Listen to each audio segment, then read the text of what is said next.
Hello বন্ধুরা, আমি হাসনাত। তোমরা দেখছো আমার চ্যানেল ম্যাথট্রিক্স বাই হাসনাত। তো বন্ধুরা, আজকেও আমরা 5টি এমন অঙ্ক নিয়ে আলোচনা করব যেগুলো কিন্তু বিভিন্ন পরীক্ষাতে বারবার আসে। আর এই ধরনের অঙ্কের কিন্তু অ্যান্সার বের করা খুব সহজে আমাদেরকে শিখতে হবে, জানতে হবে। তো চলো শুরু করব। শুরু করার আগে বলি, 3 তারিখ থেকেই, এই মাসের 3 তারিখ থেকেই ডাব্লিউবি এবং ক্লার্কশিপের ব্যাচ আমার শুরু হয়েছে। এখানে খুঁটিনাটি অঙ্ক তোমাদেরকে শেখানো হয়। তোমরা যদি শিখতে চাও, নিচে ফোন নাম্বার দেওয়া আছে, অবশ্যই যোগাযোগ করে নিও। দেখো, প্রথম প্রশ্ন এরকম দেওয়া আছে: একটি গাড়ি 840 কিমি পথ একটি নির্দিষ্ট বেগে অতিক্রম করে। যদি গাড়িটির গতিবেগ 10 কিলোমিটার প্রতি ঘন্টা বেশি হতো, তবে অতিক্রান্ত সময় 2 ঘন্টা কম লাগতো। গাড়িটির প্রকৃত গতিবেগ কত? তো একটা জিনিস প্রথমেই যেটা মনে রাখবে সেটা হচ্ছে কি, যদি কিছু কিলোমিটার বেশি হলে বা কিছু কম হলে কি হতো না হতো, এই ধরনের অঙ্ক সবসময় অপশন ধরে করাটাই সব থেকে বেটার, কম সময় হয়ে যায়। দেখো, যদি আমাদের অপশন এ নিয়ে নিই যে 50 কিলোমিটার গতিবেগ ছিল প্রথমে, তাহলে 840 কিলোমিটার যেতে কত সময় লাগবে? 840কে 50 দিয়ে ভাগ করে দাও, শূন্য শূন্য। আচ্ছা, দশমিক চলে আসে না, কাটাকাটি করলে দশমিক চলে আসে। দশমিক আসলে সেটা বাদই দিয়ে দাও, সেটা ধরার দরকারই নেই, বাদ, প্রথমেই সেটা হবে না, কারণ 2 ঘন্টা কম বেশি, তাই না? তো আমরা দ্বিতীয় অপশনের দিকে যাব। দ্বিতীয় অপশনটা 60 আছে, তো 60 দিয়ে ভাগ করো, কত আসবে? 6 দিয়ে যদি কাটো 84, তো 14 আসছে। তো এখানে 14 ঘন্টা সময় লাগে। এবার যদি 10 কিলোমিটার বেশি হতো তাহলে কত সময় লাগতো? দেখো, 840, 10 কিলোমিটার বেশি মানে 70 কিলোমিটার যদি হতো, শূন্য শূন্য কেটে দাও, তো 12×7=84, 12 ঘন্টা লাগতো। দেখো, 60 কিমি বেগে গেলে 14, আর যদি 10 কিলোমিটার বেড়ে যায় তাহলে 12, 2 ঘন্টা কম লাগছে। তো এটাই তো শর্ত মিলে যাচ্ছে। তো এটাই হবে অ্যান্সার, অপশন বি হবে সঠিক উত্তর। এইভাবে চুজ করবে, খুব ইজিলি এবং সিম্পলি হয়ে যাবে। ওকে, আরেকটা জিনিস মনে রেখো, এখানে অপশন চুজ করার ব্যাপার আছে, ঠিক আছে? এখানে একটা শূন্য, অপশনে দেখো শূন্য আছে, শূন্য যদি কেটে দাও তো বাকি থাকে 84। 84কে 5 দিয়ে ভাগ যায় না, তাই নেবে না। 6 দিয়ে ভাগ যায়, তাই এটা নেবে। 45 হচ্ছে মানে 4.5, 4.5 দিয়ে ভাগ করা 84কে যায় না, তো এটা নেবে না। 7 দিয়ে ভাগ করা যাবে 84কে, তো এটা নেবে। তাহলে এই দুটি তোমার কাছে অপশন থাকছে, যে কোনো একটা তোমাকে মানে করতে হবে, ভেরিফাই করতে হবে। যে কোনো একটা ভেরিফাই করলে যদি 60-এ না হতো তাহলে 70 অ্যান্সার হয়ে যেত, বা 70-তে না হলে 60 আমাদের অ্যান্সার হয়ে যেত। একটা যদি চুজ করতাম, ঠিক হলে সেটাই হতো, না হলে অন্যটি হয়ে যেত। তো খুব বেশি সময়ও লাগে না, তাই কোন অপশন ধরে তুমি চেক করবে সেটাও কিন্তু খুব জরুরি এখানে। ওকে, চলো নেক্সট কোশ্চেনে যাব। দেখো, একটি ট্রেনের গতিবেগ একটি ট্রাক্টরের গতিবেগের 4.1-3 গুণ। যদি ট্রাক্টরটি 270 কিমি অতিক্রম করে 15 ঘন্টায়, তবে ট্রেনটি 12 ঘন্টায় কত রাস্তা অতিক্রম করবে? দেখো, ব্যাপারটা বোঝার চেষ্টা করো। ট্রেনের গতিবেগ ট্রাক্টরের থেকে কত গুণ? 4.1-3। আচ্ছা, 4.1-3 মানে 13/3 গুণ। তো যার গতিবেগ 13/3 গুণ, সে 1 ঘন্টাতে 13/3 গুণ বেশি যাবে। 1 ঘন্টাতে 13/3 গুণ বেশি যাবে, তাই না? যদি ধরো সাপোজ এরকম ধরে নাও, কেউ, তুমি ধরো আমার থেকে দ্বিগুণ দৌড়াও, তাহলে আমি 1 ঘন্টাতে যেটুকু যাব, তুমি 1 ঘন্টাতে ডাবল যাবে, তুমি দ্বিগুণ দৌড়াতে পারো। তো এ দেখো, ট্রাক্টর থেকে 270 যায় 15 ঘন্টায়, তাহলে 1 ঘন্টায় কত যাবে? 270কে 15 দিয়ে ভাগ করে দাও, পেয়ে যাবে তুমি এখান থেকে। ঠিক আছে, 15 × 1 = 15, থাকছে 120, 15 × 8 = 120, 18 কিলোমিটার যায়। তো এ যায় 1 ঘন্টায় 18, তাহলে বলো তো এই ট্রেন যে 1 ঘন্টায় কত যাবে? 13/3 গুণ যাবে, যত গুণ তত গুণ যাবে। তো 13/3 গুণ দিয়ে গুণ করে দাও, তাহলে আমি ট্রেনটি 1 ঘন্টায় কত সেটা পেয়ে যাব। ঠিক আছে, 3 আর 18 কেটে দাও, 78। 78 কিলোমিটার 1 ঘন্টায় যায়। আচ্ছা, 1 ঘন্টায় 78, তাহলে 12 ঘন্টায় কত? 78 সঙ্গে 12 গুণ করে দাও। আমি এটা এক লাইনে করতে পারতাম, আমি তোমাদেরকে জাস্ট পুরো ব্যাপারটা বোঝানোর জন্য আমি এটা ভেঙে ভেঙে করলাম। ওকে, 12×8 = 96, 6 শেষে 6 অর্থাৎ দুটিতে আছে, 9 থেকে 12×7 = 84, 84 আর 9 = 93, তো 936 এটা অ্যান্সার হবে। অ্যান্সার হবে অপশন সি। আমি একটু ভেঙে ভেঙে করলাম, এক লাইনে করলেও করা যেত, কিন্তু তোমাদের সুবিধার্থে একটু ভেঙে ভেঙে করলাম। ঠিক আছে, 1 ঘন্টায় ট্রাক্টর বের করলাম, তাকে 13/3 গুণ করে দিলাম, সেটা হবে 1 ঘন্টায় ট্রেন। 1 ঘন্টায় ট্রেন হচ্ছে 78, তাহলে 12 ঘন্টায় 12 দিয়ে গুণ। চলো নেক্সট কোশ্চেন। একটি দ্রব্যের ধার্য মূল্যের ওপর ক্রমিক ছাড় 40% ও 30%, এবং 45% ও 20%-এর পার্থক্য হচ্ছে 12 টাকা। তাহলে বলতে হবে ধার্য মূল্য কত। ব্যাপারটা কিছু না বন্ধুরা, ধরো ধার্য মূল্য ধরো 100 টাকা, ঠিক আছে? তো একবার কি করেছি, একবার যদি 40% ছাড় দিই তারপর আবার 30% ছাড়, তাহলে একটা অ্যামাউন্ট আসবে। আর যদি আমরা এরকম করি যে প্রথমে 45% ছাড়, ঠিক আছে, তারপর আবার 20% ছাড়, তাহলে একটা অ্যামাউন্ট আসবে। এই দুটির মধ্যে পার্থক্যটা বলা হয়েছে 12 টাকা। বুঝতে পারছো ব্যাপারটা? চলো আমরা দেখব ব্যাপারটা কি হয়। দেখো, ধার্য মূল্য 100, ঠিক আছে। আচ্ছা, 40% ছাড় দেওয়া, 100-তে 40 ছাড় দেওয়া মানে 40, তাহলে হয়ে গেল 60। 60-এর 30% মানে 18 ছাড়, ঠিক আছে। 60-এর 30% মানে 18, 18 ছাড় দিলে কত হচ্ছে? 42, এটা হচ্ছে 42 শেষ পর্যন্ত। দেখো, এটা 45 ছাড় দিলে 45 ছাড় যাবে, 100-তে 45 মানে 45 ছাড়, তার মানে হয়ে গেল 55। 55-র 20% হয় 11, তো 11 ছাড় দিলে হয়ে গেল 44, তার মানে এটা হলো 44। এই দুটির মধ্যে পার্থক্য 2 আমরা পাচ্ছি না, পার্থক্য 2, আর দুইটাই হচ্ছে 12। তাহলে যদি 2 12 হয়, তার মানে 1 মানে হবে 6, 1 মানে 6 হলে 100, টোটালটা কত?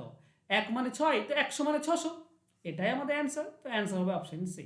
আশা করছি পুরো ব্যাপারটা বুঝতে পেরেছো। খুব কঠিন না, কনসেপচুয়ালি অ্যান্সার বের করছি আমি, আর আশা করছি তোমরা এগুলো খুব সিম্পলি করবে। চলো নেক্সট কোশ্চেন যাব। এ বি সি একত্রে একটি কাজ 6 দিনে শেষ করতে পারে। এ বি এর দ্বিগুণ দক্ষ আর সি এর 3 গুণ দক্ষ, তবে সি একা কাজটি করতে কতদিন সময় নেবে? এখানে ট্রিক্স আছে বন্ধুরা, আমি বলছি এর ট্রিক্স আছে, কিন্তু খুব বেশি যদি তুমি প্র্যাকটিস করো, খুব বেশি যদি কনসেপ্ট তোমার ক্লিয়ার থাকে, তবেই তোমার এখানে ট্রিক্স কাজে দেবে, নাহলে তোমরা ভুলে যাবে। তো আমি ট্রিক্সটা বলে দিচ্ছি, তারপর আমি নর্মালভাবেও তোমাদেরকে একবার করে দেবো, ঠিক আছে। দেখো, এ হচ্ছে বি এর দ্বিগুণ আবার সি এর 3 গুণ, মানে এ এমন একজন যে দ্বিগুণও কাজ করে আবার 3 গুণও কাজ করে, মানে 6, তাই না? 6 হবে। তাহলে এ যদি 6 কাজ করে, তাহলে বি অর্ধেক কাজ করে। দেখো, বি এর থেকে এ দ্বিগুণ, এ দ্বিগুণ হলে বি অর্ধেক, বি অর্ধেক মানে 3, সি এর 3 গুণ বলেছে এ, মানে 6 যদি 3 গুণ হয়, তাহলে সি হবে 3/1 মানে 2। মিলিয়ে নাও। এই যেটা পাচ্ছ বন্ধুরা, আমি তোমাদেরকে ট্রিক্সটা বলে দিচ্ছি, এটা যেটা তুমি পেলে, যদি তোমাকে এ বের করতে হয়, এটা কত পাচ্ছ যোগ করে? এটা যোগ করে পাচ্ছ কত? 11, ঠিক আছে। আচ্ছা, যদি এ বের করতে হতো তো 11-র সঙ্গে 1 গুণ করতে, 11-র সঙ্গে 1 গুণ মানে এ 11 দিনে করতে পারে, অ্যান্সার 11 হবে এ। যদি বি বের করতে বলতো, তো বি এর থেকে দ্বিগুণ, তো দ্বিগুণ গুণ করে দাও, 11-র সঙ্গে 2 গুণ মানে বি হবে 22। সি, সি হচ্ছে এ, এ 3 গুণ, তাই না? সি এর 3 গুণ হচ্ছে এ, তাহলে এ 1 ধরেছিলাম, এ 3 গুণ হবে, তা 3 দিয়ে গুণ হয়ে যাবে, 3 দিয়ে গুণ হলে 33, সি হবে 33। তো আমাদের অ্যান্সার এখানে হবে 33। কিন্তু কনসেপ্ট তুমি যদি ভালো, তোমার প্র্যাকটিস থাকে, মানে কনসেপ্ট ক্লিয়ার থাকে, তবেই তুমি এইগুলো পারবে। তাছাড়া নর্মালভাবে শেখো, সেটাও কিন্তু খুব ভালো এবং সহজে উত্তর চলে আসবে। ওকে, দেখো এখানে এ কে 1 গুণ ধরেছিলাম, ঠিক আছে। এ 1 গুণ সময় নেয়, তাহলে এ দ্বিগুণ সময় নেবে, এ 3 গুণ সময় নেবে, ঠিক আছে। 3 গুণ সময় নেবে, তো যার যত গুণ সময় নেবে তত দিয়ে গুণ হতে হতে যাবে। চলো আমরা সিম্পল কনসেপ্ট বোঝার চেষ্টা করি অঙ্কটিতে। দেখো, বলা হয়েছে এ বি এর থেকে দ্বিগুণ এবং সি এর থেকে 3 গুণ বেশি দক্ষ। তাহলে আমরা যদি ধরে নিই যে এ এক্স দিনে করতে পারে, তাহলে বি কত দিনে করতে পারবে? বি যেহেতু অর্ধেক কাজ করে, তাই বি এর সময়টা ডাবল লাগবে, 2x। সি কত দিনে করতে পারবে? সি, সি এর থেকে যেহেতু এ 3 গুণ বেশি কাজ করে, তার মানে সি 3 গুণ কম কাজ করে, তাই সময়টা 3 গুণ বেশি লাগবে। যে কম কাজ করে তার বেশি লাগবে সময়, এটা নিয়ম। এবার এলসিএম মেথডে এগুলো লসাগু হচ্ছে 6x, মানে টোটাল কাজ হচ্ছে 6x। আচ্ছা, এ এক্স দিনে 6x, একদিনে করবে 6। বি 2x দিনে 6x করতে পারে, তার মানে একদিনে করতে পারে 3। আর সি 3x দিনে 6x, তার মানে একদিনে করতে পারে 2। তাহলে সবাই মিলে একদিনে করতে পারে 11। সবাই মিলে যদি একদিনে 11 করে, তাহলে দেখো 6x পুরো কাজ ছিল, তাহলে 6x এর ভ্যালু কত হবে? 6x এর ভ্যালু হবে 11। ওকে, তবে সি একা কাজটি কত করে? একত্রে, একত্রে দেখো একদিনে কত করে? একদিনে করে 3, 11, সরি, একত্রে একদিনে করে 11। তাহলে দেখো একত্রে 6 দিনে পুরো কাজটা করতে পারে, মানে 6 দিনে কত করতে পারে? 6 দিনে করতে পারে 66। এটাই তো টোটাল কাজ, 6 দিনে যেটা করে সেটাই তো টোটাল। তাহলে চিন্তা করো, এই 6x হচ্ছে, এটা কত? 66 টোটাল কাজ। তাহলে 6x যদি 66 হয় বন্ধুরা, তাহলে x এর ভ্যালু হবে 11। x এর ভ্যালু যদি 11 হয়, দেখো এ x দিনে করে, মানে এ করে 11 দিনে, বি 2x মানে বি 22 দিনে, আর সি 3x, 3x মানে 33, সি 33 জেনে, তো অ্যান্সার হবে এটা। তো এটা অনেক বেশি একটু সময় সাপেক্ষ, কনসেপ্ট অ্যাকচুয়ালি বুঝতে গেলে ঠিক আছে, কিন্তু একটু যদি তুমি তোমার দিমাগটা খাটাও তাহলে কিন্তু সেকেন্ডে অ্যান্সার হয়ে যায়, যেমনটা আমি প্রথমে করে তোমাদেরকে দেখালাম। চলো নেক্সট কোশ্চেনে যাব। পরবর্তী কোশ্চেন, একটি গ্রন্থাগারে 25% বাংলা বই, অবশিষ্টের 10% অঙ্ক, অবশিষ্টের 20% ইংরেজি বই, অবশিষ্ট বইয়ের সংখ্যা 2700, মোট বইয়ের সংখ্যা কত? দেখো এই ধরনের অঙ্কে এক লাইন ইকুয়েশন হয়ে যায়। কি করে? টোটাল বই ধরবো এক্স, এই টোটাল এটা এক্স, এই মোট বইয়ের 25% বাংলা, তাহলে বাকি বই কত হবে? বাকি 75%, এটা হচ্ছে বাকি বই।